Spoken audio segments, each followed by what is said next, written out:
which is making notes and highlights in the Libby app. So this is a great tip for anyone who's in book clubs or any students reading for school, or maybe you're like Joe and I and just like to annotate your books for fun. So this is a nice tip for you. I'm going to go ahead and tap Open Book to open up an ebook in the Libby app. And let me just scroll forward here.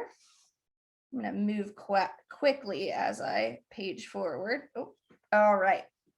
So when you want to make notes and highlights in a title, what you're going to do is tap and hold your finger on the first word of the passage you want to highlight. So I'm actually moving my mouse just slightly to the left so you can see what happens when I do that. So I'm taking my finger, I'm tapping and holding it on the word while. Now, just remember, if you tap really quick, it's going to turn the page. So put your finger on the screen, and as soon as it touches the screen, keep it there. And then start dragging your finger across the screen until the passage that you want is highlighted in blue. So that blue is a temporary highlight.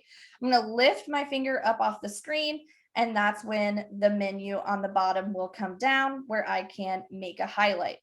So let's just choose a color here. Let's pick green. Now that I have that passage highlighted permanently, I'm going to tap on the highlight, and that is when I can then add a note. So I have written full paragraphs here for book clubs. For this presentation, I'm just going to go ahead and say this is a note for the sake of time and tap on save. Now let's go ahead and page forward. So I'm just going to tap on the screen here and move forward. So let's say we want to see those notes and highlights again. We want to go back and review something that we made a note about. What we're going to do is tap on the center of the screen. That's going to make those menus appear. And then up in the top right-hand corner, you'll see the multiple bookmarks there. If you tap on that, this is going to drop all of your bookmarks and notes and highlights down. You can tap on any of these to go back and revisit. So you can see it dragged me all the way back to this highlight, and I just have to tap on the highlight to see that note. Now, I know that sometimes you'll make notes and highlights in a book and then it'll return to the library and then someone else is reading it, so you can't get it back and you still want to see those notes and highlights. So let me show you how to do that. I'm going to tap on the center of the screen and leave this book. So I'm going to tap on back up in the left-hand corner there. This is going to make me go back to my shelf. So let's say the book has returned back to the library and I want to view those notes and highlights.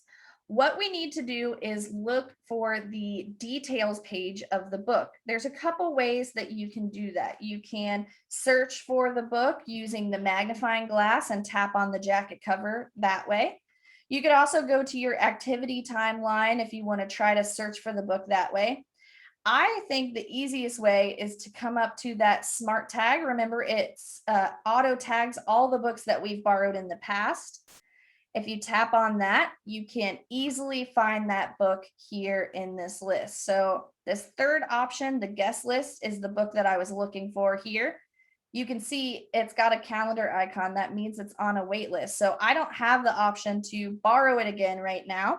But if I tap on the jacket cover, that's going to bring me to the details page where all that back jacket cover information is.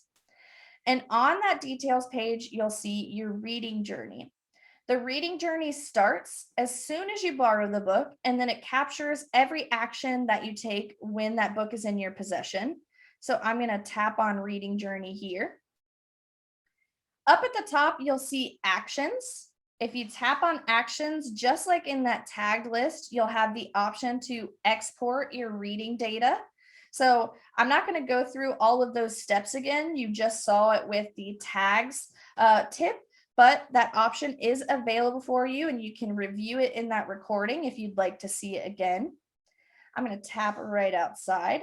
The other option, if you don't want to export those notes and highlights out, if you just scroll down on this page to the timeline for this title, that is where you're going to go down to your highlights. So any highlights that you made in the book will appear here in this timeline.